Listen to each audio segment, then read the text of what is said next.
దేవుని యొక్క వాక్యాన్ని కొద్ది నిమిషాలు ధ్యానం చేద్దాం. రాత్రి వేళ పిలుపు కలిగిన అబ్రహాముని వెంబడించిన లోతుకు వచ్చిన దీవెనల గురించి చెప్పాను. పిలిచిన దేవుడు ఎలాంటి వాడో చెప్పాను. 2 విషయాలు చెప్పాను. దేవుని యొక్క వాక్యం మరలా గుర్తు చేస్తాను. ఆదికాండం 12వ అధ్యాయము 4వ వచనం.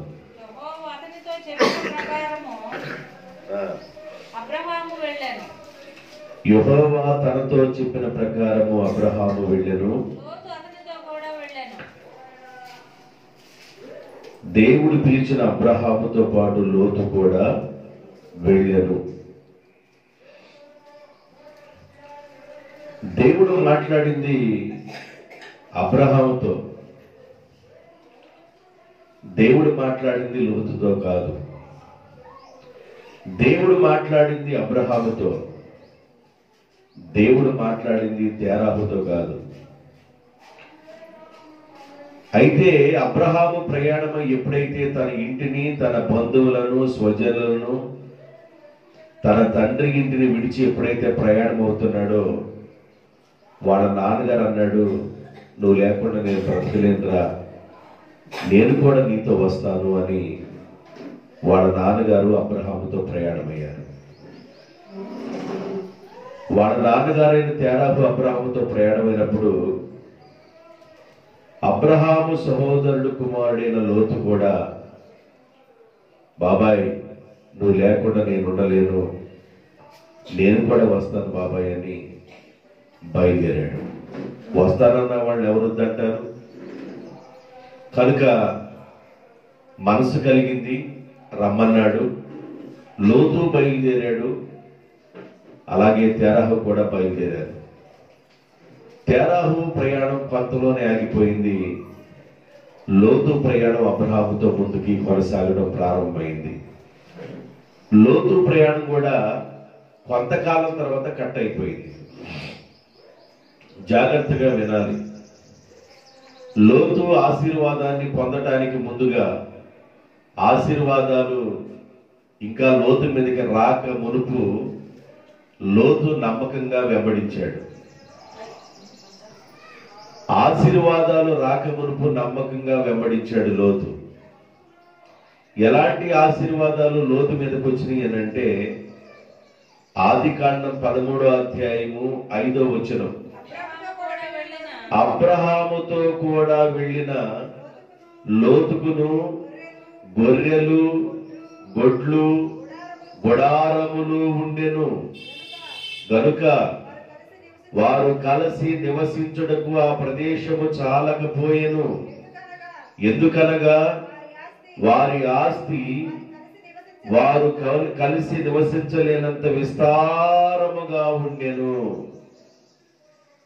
దేవుని బిడ్డలారా, పిలుపు కలిగిన అబ్రహామును లోతు వెంబడించడాన్ని బట్టి, దేవుని యొక్క మహిమ కలిగిన పిలుపుని కలిగి ఉన్న అబ్రహామును లోతు వెంబడించుట విషయాన్ని బట్టి ఇప్పుడు లోతుకు కూడా ఏమొచ్చిందంటే ఆశీర్వాదం వచ్చింది. మనం జాగ్రత్తగా గమనించాలి. పిలుపు కలిగిన వారిని వెంబడిస్తున్నామా, పిలుపు లేని వారిని వెంబడిస్తున్నామా అనేది జాగ్రత్తగా అర్థం చేసుకోవాలి. అబ్రహాము పిలుపు కలిగిన వాడనే సంగతి వాడి నాన్నకి తెలుసు, లోతుకి కూడా తెలుసు. పిలుపు కలిగిన వారిని వెంబడించడం ద్వారా వచ్చే దీవెన ఎలాంటిదంటే, వారు కలిసి నివాసం చేయలేనంత విస్తారమైన ఆశీర్వాదం ఆ లోతు మీదకి, అబ్రహాం మీదకి రావడం ప్రారంభమైంది. ఆశీర్వాదం వచ్చిన తర్వాత కూడా లోతు కలిసి ఉన్నట్లయితే బాగుండేది. దీవెన వచ్చిన తర్వాత లోతు కలిసి ఉన్నట్లయితే బాగుండేది. మేలును పొందుకున్న తర్వాత లోతు కలిసి ఉన్నట్లయితే బాగుండేది. ఇప్పుడు లోతుకి గుడ్లు వచ్చినాయి, గొర్రెలు వచ్చినాయి, ఇళ్ళు వచ్చినాయి, పని వాళ్ళు కూడా లోతుకు వచ్చారు. ఎంత ఆశీర్వాదం వచ్చిన తర్వాత లోతు అబ్రహామును విడిచి వేరై వెళ్ళిపోయాడు. ఎక్కడికి వెళ్ళిపోయాడంటే లోతు సొదొమ గొమొర్రా ప్రాంతానికి వెళ్ళిపోయాడు. ఏ ప్రాంతానికి వెళ్ళిపోయాడు? సొదొమ గొమొర్రా ప్రాంతానికి లోతు వెళ్ళిపోయాడు. దీవెన వచ్చిన తర్వాత, ఆశీర్వాదం వచ్చిన తర్వాత లోతు ఏమి జ్ఞాపకం చేసుకోవాలంటే, నేను ఇంటి దగ్గర నుండి బయలుదేరి వచ్చేటప్పుడు నేను రిక్త హస్తాలతో వచ్చాను, ఏమి లేనివాడగా వచ్చాను. అబ్రహాముని వెంబడించడాన్ని బట్టే కదా, మా బాబాయిని వెంబడించడాన్ని బట్టే కదా ఎంత దీవెన నా మీదకి వచ్చింది, ఎంత ఆశీర్వాదం నా మీదకి వచ్చింది. ఈరోజు ఎంత ఆశీర్వాదం నాకు వచ్చిందని, ఎంత దీవెన నాకు వచ్చిందని, ఎంత ఉన్నతమైన మేలులు నాకు కలిగినాయని. ఈరోజు నేను అబ్రహాముని విడిచిపెడితే దేవుడు ఊరుకుంటాడా? దేవుని దృష్టిలో నేను నేరస్తుని అవుతాను కదా, దేవుని దృష్టిలో నేను అన్యాయస్తుని అవుతాను కదా అని కాస్త ఆలోచన చేయవలసింది లోతు. ఆలోచన ఏమి లేదు. కొంతమందికి ఆశీర్వాదం వచ్చిన తర్వాత ఆలోచనలు ఉండవు. కన్ను పైకి చూసే తరము కలదనే విషయం 73వ కీర్తనలో రాయబడి ఉంటుంది. మీరు చూస్తారా? 3వ వచనం దగ్గర నుండి చదవండి. 73వ కీర్తన 3వ వచనం దగ్గర నుండి. అమ్మా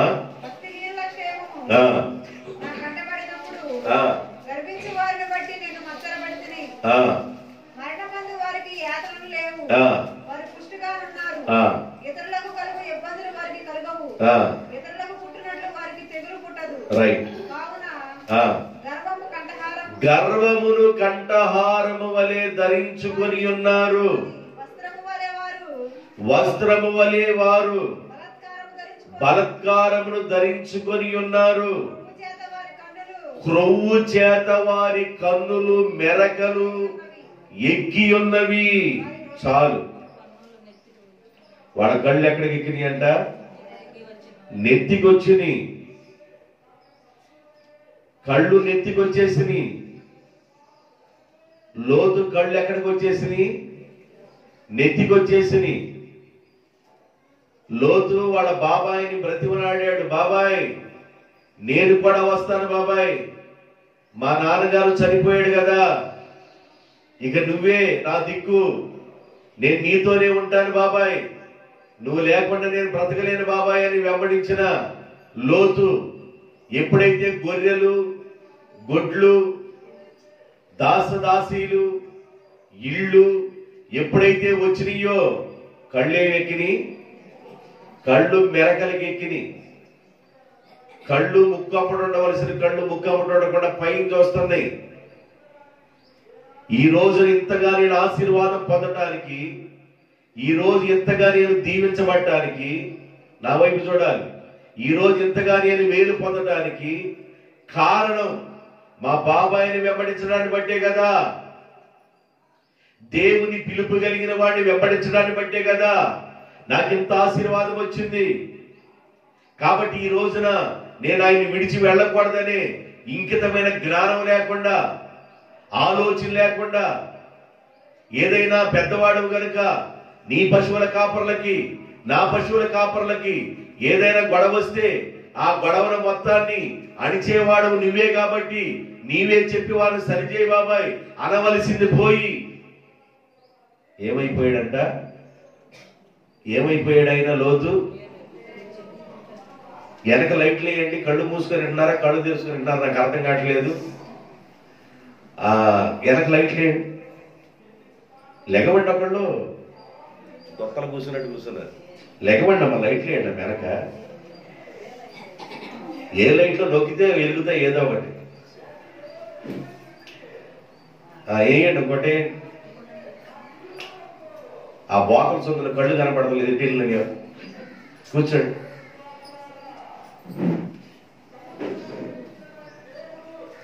నేను చెప్పేది 45 నిమిషాలు కదా, మీకు వాక్యం ఎక్కాలని ఆశ, అంతకంటే ఏం లేదు. మీరు నా వైపు చూస్తున్నారా లేదనేది నాకు అర్థం కావట్లేదు. మీరు చూస్తుంటే వెరీ గుడ్, కొంతమంది చూస్తానే అర్థం కాకుండా ఇంటికి వెళ్ళిపోతారు. అందువల్ల మీకు అర్థం కావాలని వాక్యం చెప్తున్నాను. ఇప్పుడు లోతు అబ్రహాముని విడిచి వెళ్ళటం అనేది లోతుకు నష్టం. పిలుపు కలిగిన వాడిని విడిచి వెళ్ళటం అనేది లోతుకు నష్టం. అభిషేకము కలిగిన వాడిని విడిచి వెళ్ళటం అనేది లోతుకు నష్టం. అబ్రహాముని దేవుడు పిలిచాడు.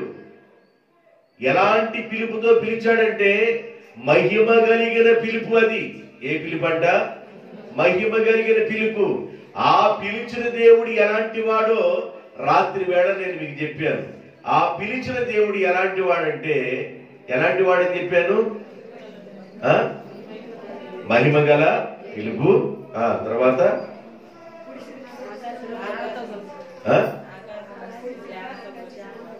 ఆకాశాన్ని జనంతో కొలవగలిగిన వాడు పిలిచాడు.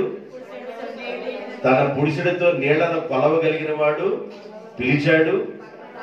కొండలను పర్వతాలను తక్కిట్లో తూయగలిగిన వాడు పిలిచాడు. సముద్రాన్ని ఎండిన నేలగా చేయగలిగిన వాడు ఆయన్ని పిలిచాడు.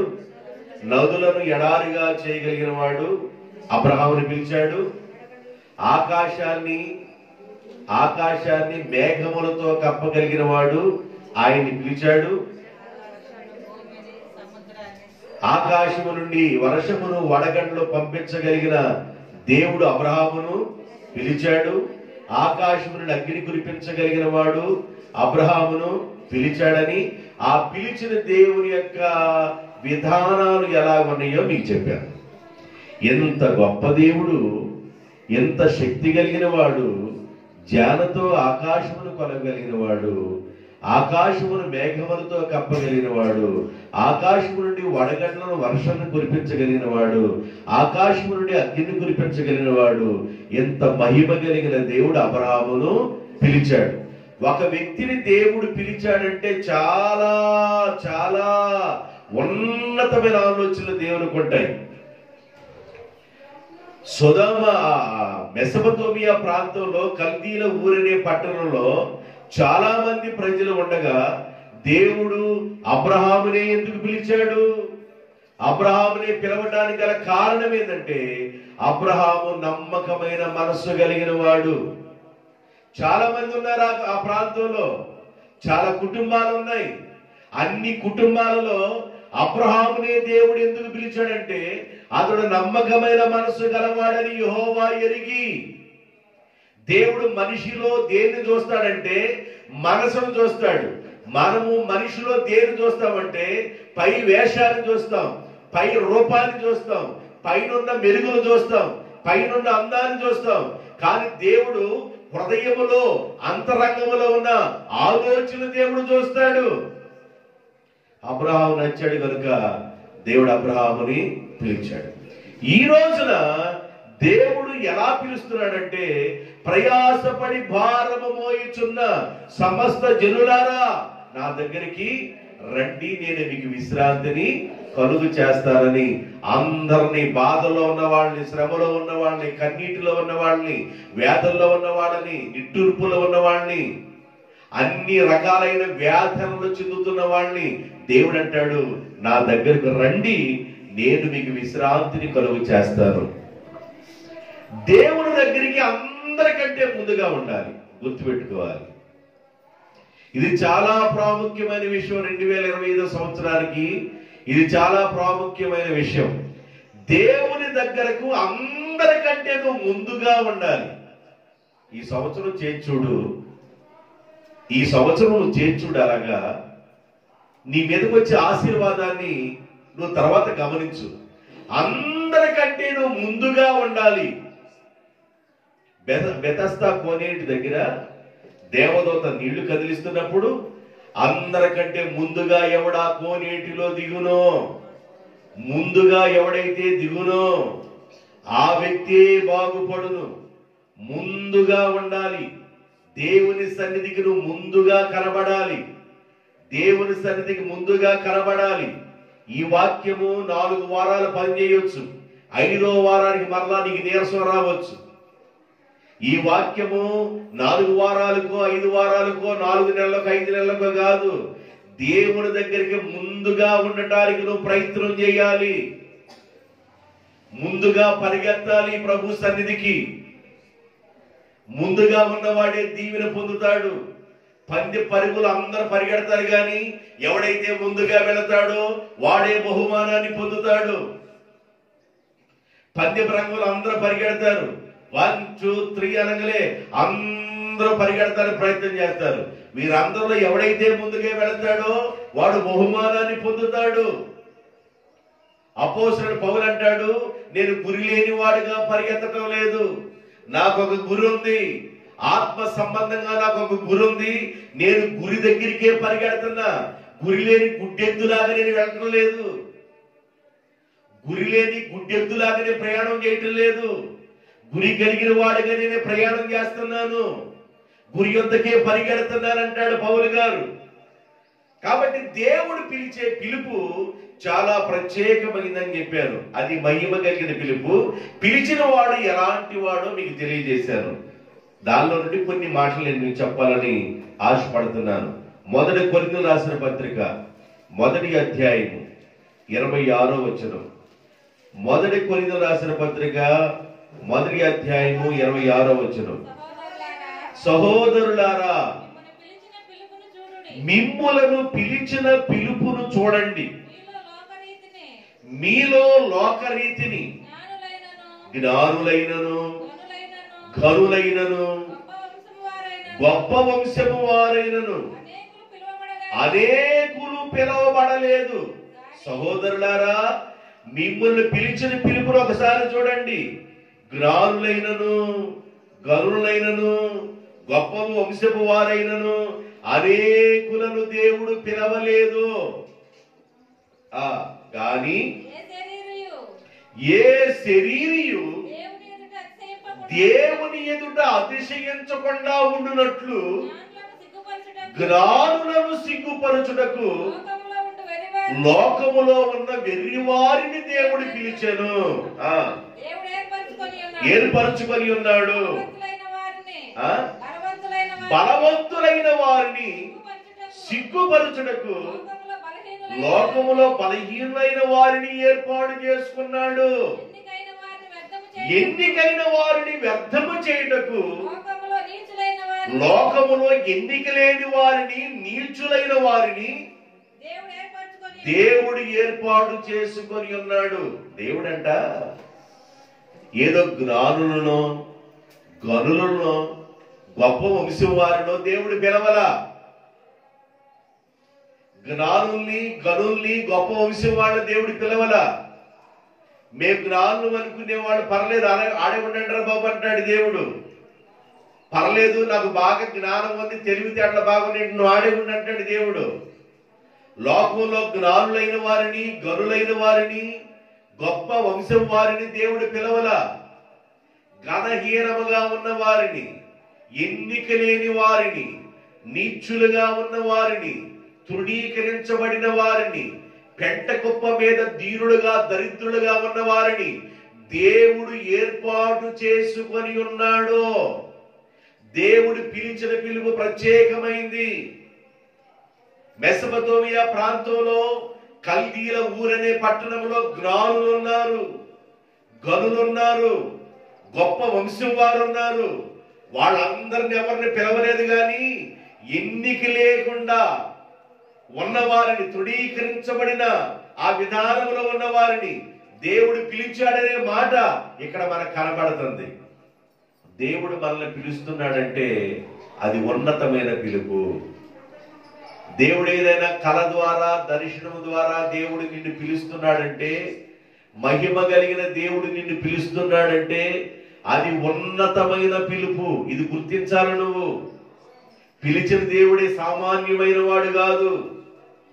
అబ్రహాముని పిలిచిన దేవుడు సామాన్యుడు కాదు.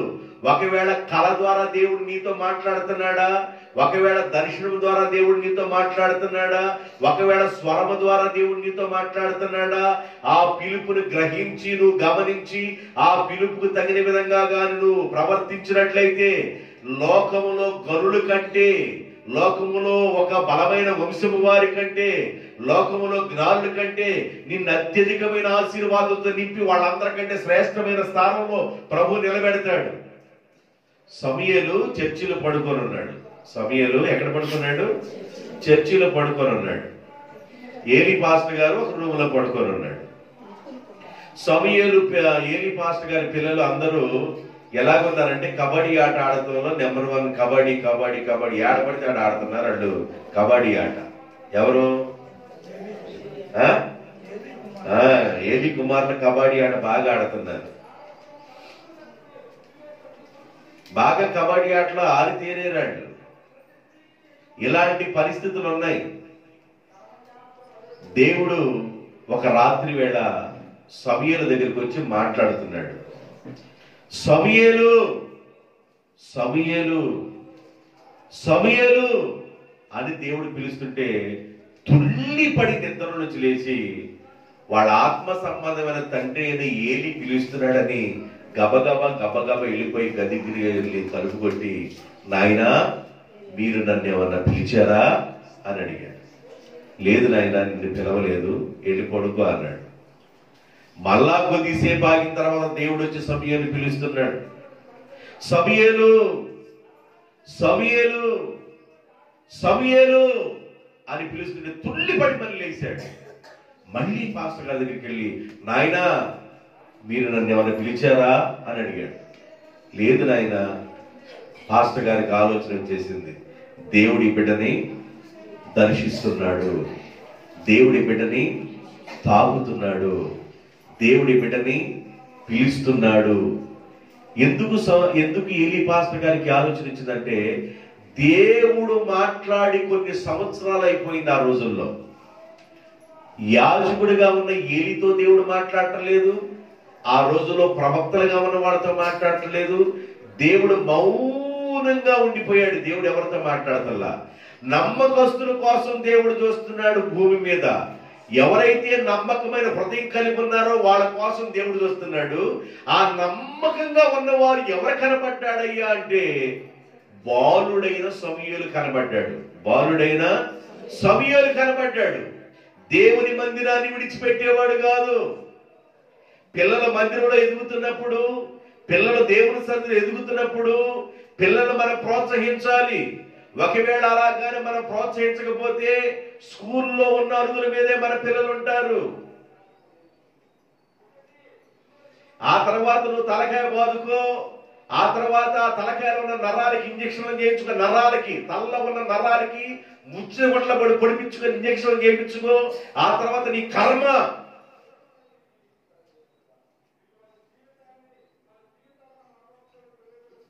తలబొట్టుకోవాలి. ఎన్ని చెప్పినా వీళ్ళ మాట వింటలేదు, ఎన్ని చెప్పినా వీళ్ళ మార్గంలో లేడు, ఎన్ని చెప్పినా వీళ్ళ రూట్లో లేడు.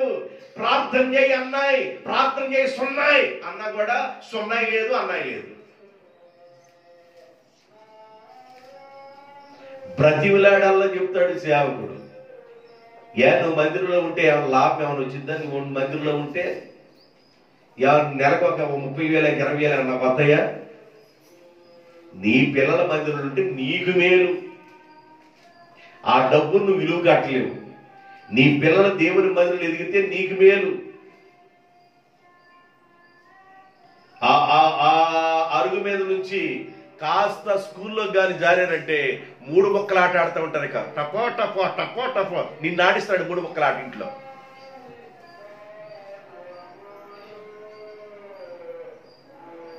ఒక్కసారి ఆలోచించేయండి. ఒక్కసారి మీరు ఆలోచించేయండి. తల్లిగా తండ్రిగా ఒక్కసారి ఆలోచించేయండి. సమూయేలు దేవుని మందిరంలో పడుకున్నాడు. సేవకి ఇచ్చేసింది అంతే.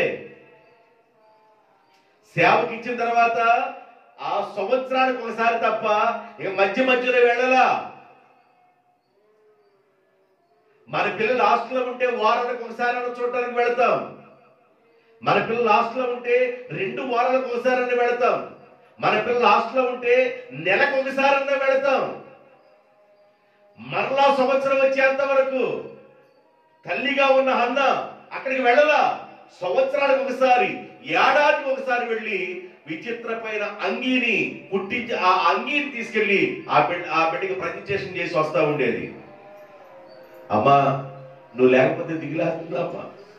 అమ్మా నువ్వు లేకపోతే ఇక మనం అక్కడే కన్నీళ్ళు గార్చి పిల్లోడి మీద మేడ మీద పడి నేను లేకపోతే నన్ను ఉండలేకపోతున్నావు నాన్న, పాచివన్న తీసుకురమ్మంటావు నాన్న, కొబ్బరి పూలు ప్లేస్ తీసుకురమ్మంటావు నాన్న, బాగా తొక్కి తీసుకురమ్మంటావు నాన్న.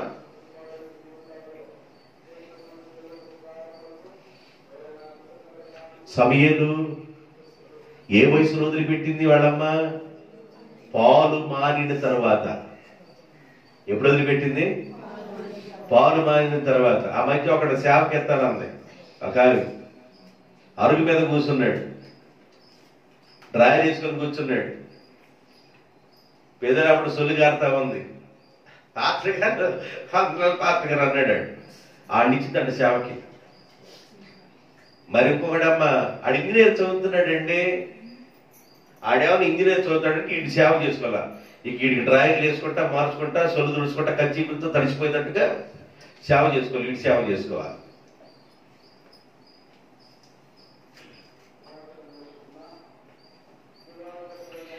దేవుని మందిరములో సమూయేలు ఉన్నాడు. ఆ రోజుల్లో దేవుడు ఏడాదికి ఒకసారి కూడా మాట్లాడతల్లా. మాట్లాడి సంవత్సరాలు అయిపోయింది. దేవుడు మౌనంగా ఉండిపోయాడు. ఏలీ పాస్టర్ పిల్లలు కూడా పూర్తిగా కబడ్డీ ఆటలకు వెళ్ళిపోయారు. ఎక్కడ కావాలంటే అక్కడ కో కొడుతున్నారు, కో అంటున్నారు. ఇష్టం వచ్చినట్లుగా వాళ్ళ ఆటల్లో ఉన్నారు. ఇలాంటి పరిస్థితుల్లో దేవుడు సమూయేలును చూస్తే సమూయేలు హృదయము దేవునికి నచ్చింది. దేవునికి స్తోత్రం. నేను లోకంలో జ్ఞానులైన వారిని పిలవలేదు, గనులైన వారిని పిలవలేదు, గొప్ప వంశం వారిని పిలవలేదు, నీచులుగా ఉన్న వారిని, తృణీకరించబడిన వారిని, జ్ఞానము లేరు, తెలివి లేదురా బాబు అనుకున్న ఇలాంటి వ్యక్తుల్ని దేవుడు ఏర్పాటు చేసుకొని జ్ఞానులను సిగ్గుపరచున్నట్టు దేవుడు లోకంలో జ్ఞానము లేని వ్యక్తుల్ని దేవుడు ఎన్నుకున్నాడు. అందుకే కదా పేతురు, యోహాను వీళ్ళు మాట్లాడుతుంటే వీళ్ళు చేపలు పట్టుకునేవాళ్ళు కదా. వీళ్ళకి ఎంత పాండిత్యం ఎక్కడి నుంచి వచ్చింది, ఎంత జ్ఞానం ఎక్కడి నుండి వచ్చింది? ఆ రోజు సద్దుకైలు, పరిసయ్యులుగా ఉన్నవాళ్ళు, ప్రధాన యాజకులుగా ఉన్నవాళ్ళు ఏం మాట్లాడుకున్నారంటే వీళ్ళు చేపలు పట్టుకునే జాలర్లు కదా. ఎంత స్పష్టంగా ఎలా మాట్లాడగలుగుతున్నారు? ఎక్కడి నుండి వచ్చింది వీళ్ళకి జ్ఞానం? బైబిల్ చెబుతుంది పై నుండి వస్తుంది జ్ఞానం. దేవునికి స్తోత్రం. పై నుండి వచ్చే జ్ఞానం అది శ్రేష్టమైన జ్ఞానం. దేవుడు పిలుస్తున్నాడు సమూయేలుతో. మరలా మూడోసారి పిలవటానికి ఆ రెండోసారి పిలిచినప్పుడు ఆ దైవజనుడు అంటాడు, చిత్తము నా ఏలినవాడా, చిత్తము నా ఏలినవాడా, నువ్వేం చెప్పాలనుకున్నావు చెప్పని ఆ మాట అయ్యా అన్నాడు. దేవుడు జరగబోయే చరిత్ర మొత్తాన్ని చెప్పేసేసాడు.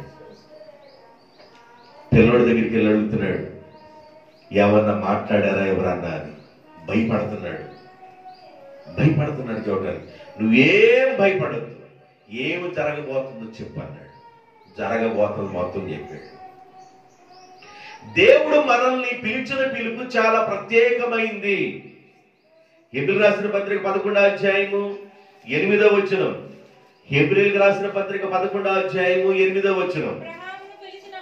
అబ్రహామును పిలిచినప్పుడు విశ్వాసమును బట్టి అబ్రహాము ఆ పిలుపునకు లోబడెను.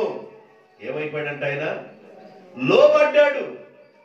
అబ్రహామును దేవుడు పిలిచినప్పుడు విశ్వాసాన్ని బట్టి ఆ పిలుపునకు అబ్రహాము లోబడిపోయెను. పిలుపునకు లోబడటం అంటే మీకు అర్థమవుతుందా?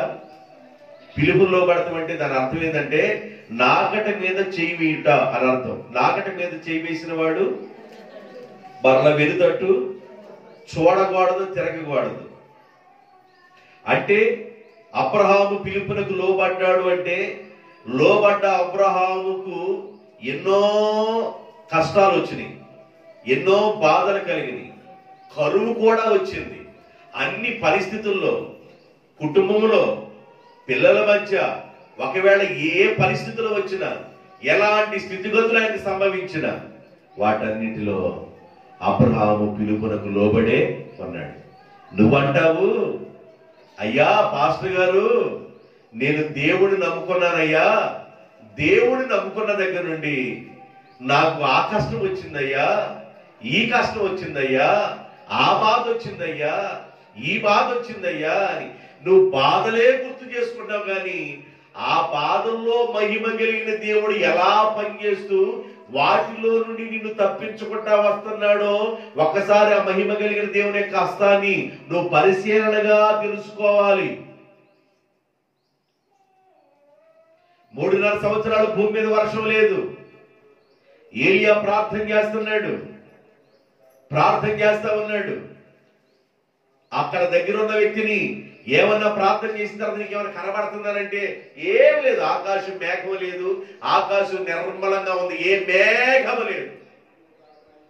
ప్రార్థన చేయగా అరిచెయ్యి లాంటి మేఘము సముద్రంలో నుండి లెగుస్తుంది అన్నాడు. ఎంత మేఘం అంట?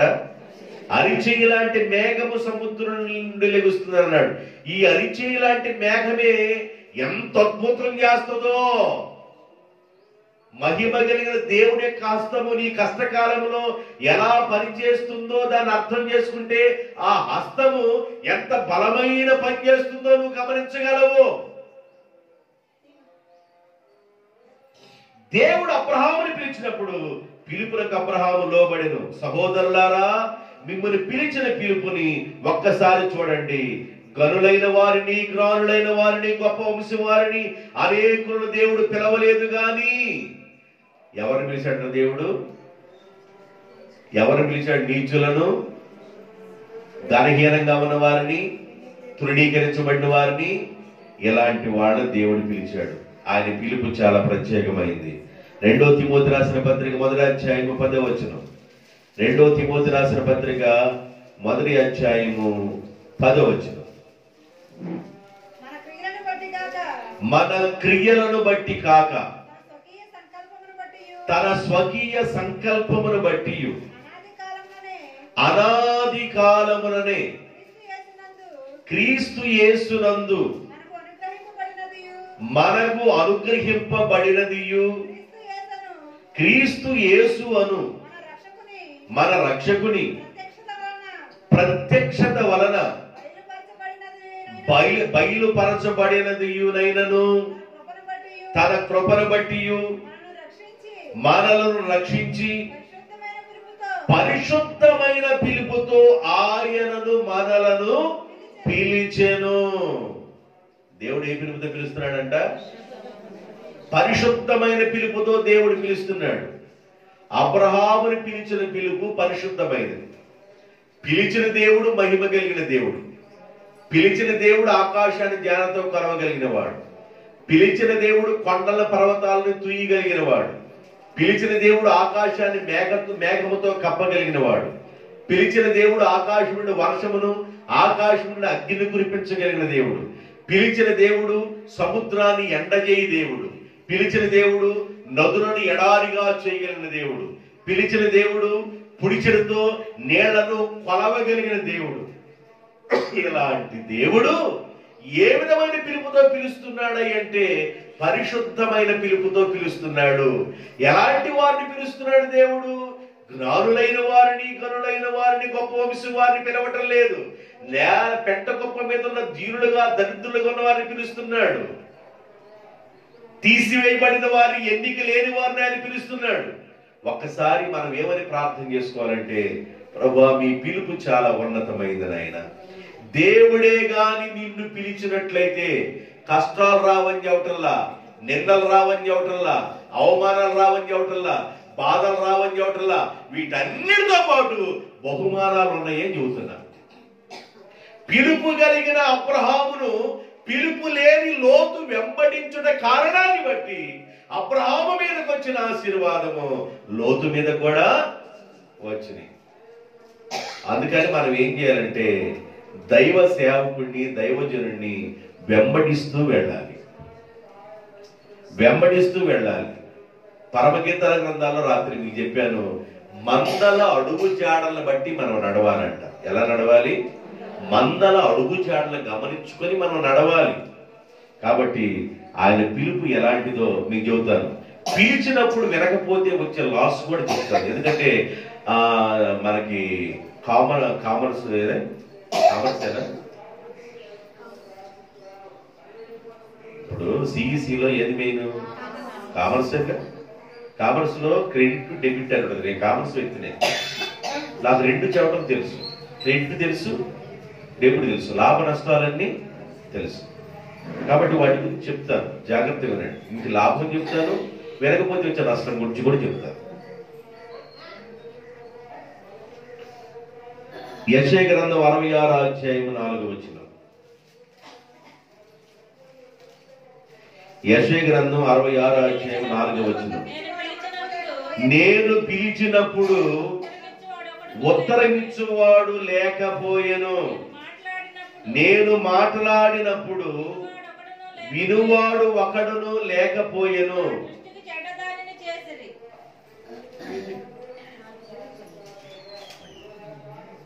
నేను పిలిచినప్పుడు ఉత్తరమిచ్చువాడు లేకపోయెను, నేను మాట్లాడినప్పుడు వినువాడు లేకపోయెను.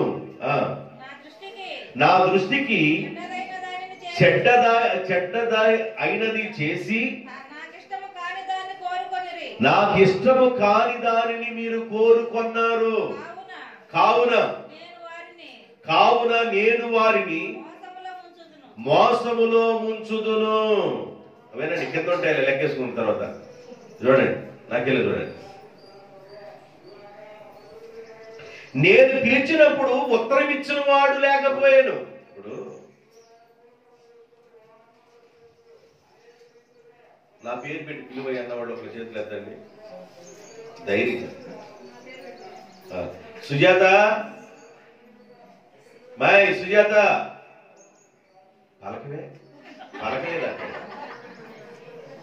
పలకలేదంట. దేవుడు పిలుస్తాడు. అలా దేవుడు పిలుస్తాడు. ఒకసారి ఇట్లా భాగ్యమ్మ పెట్టిన త్వరగా లేచిరా.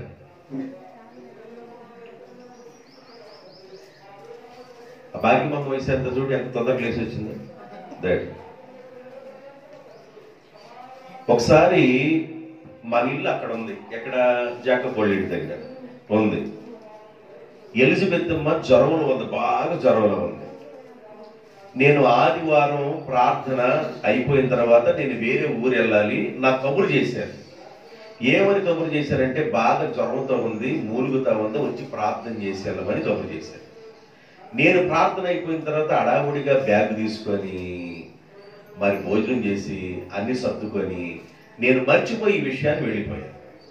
నేను వెళ్ళిన తర్వాత సాయంకాలం ట్రైన్ ఎక్కిన తర్వాత నాకు గుర్తొచ్చింది. ఇది వాస్తవం, అందుకని లైవ్ లో చూపిస్తాను. నేను ట్రైన్ ఎక్కిన తర్వాత గుర్తొచ్చింది. ట్రైన్ లో పైన పడుకొని అక్కడే మోకరించి చిన్న ప్రార్థన చేస్తున్నా. ప్రభువా, ఎలిజబెత్ నన్ను పిలిచిందయ్యా, జ్వరంతో ఉంది, మురుగుతా ఉందని నాకు కబురు చేశారయ్యా, నేను వెళ్ళలేకపోయానయ్యా, నన్ను అపార్థం చేసుకుంటారేమో. ప్రభువా, దయచేసి ఆ బిడ్డని మీరు తాకండి నాయన, ఆ బిడ్డను దర్శించండి నాయన అని ప్రార్థన చేస్తున్నా. సరిగా 9 గంటల టైంలో తలుపు కొట్టారు. ఎవరు తలుపు కొట్టింది? ఏ రూపంలో?